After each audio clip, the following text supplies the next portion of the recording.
Have you ever heard of Pizza Hut Cavatini? I think it was called Pizza Hut Cavatini Supreme. Well, it was a special pasta dish that you would find in most Pizza Huts back in the day. Back in the day, they also used to have a Pizza Hut buffet where you would go and it was full of pizza and full of pasta, and Cavatini was one of those pastas. And a subscriber of mine said, please make this Cavatini. I really want to see the recipe. And you know what? I'm doing it right now.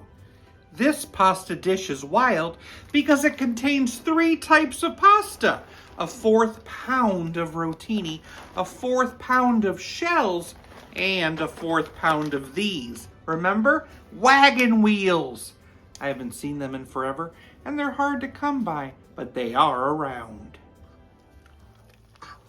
Drain it.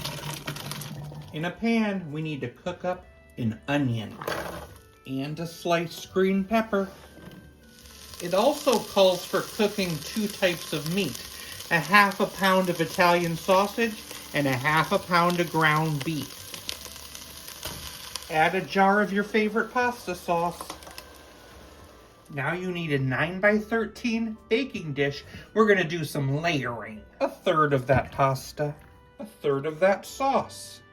You need a bag of pepperoni. Let's add a layer. 1/3 of a bag of mozzarella cheese. 1/3 of a bag of Parmesan cheese. And we're gonna repeat those layers 2 more times.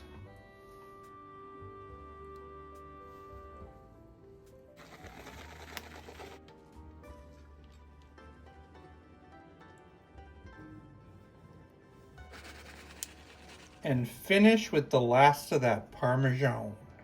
Wow, it's so heavy, but it looks great. We're gonna bake it at 350 for about 40 minutes.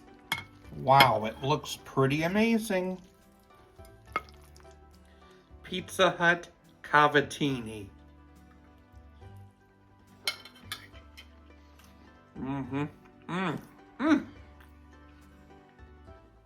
I love how meaty it is. I love the different feelings of the different noodles in your mouth. And it has a lot of cheese. I'm sold. Very nostalgic dish. And it's magnificent. I'm going to give it an 8.7 out of 10. What did Obi-Wan say to Luke when he was having trouble eating at a Chinese restaurant? Luke, use the fork.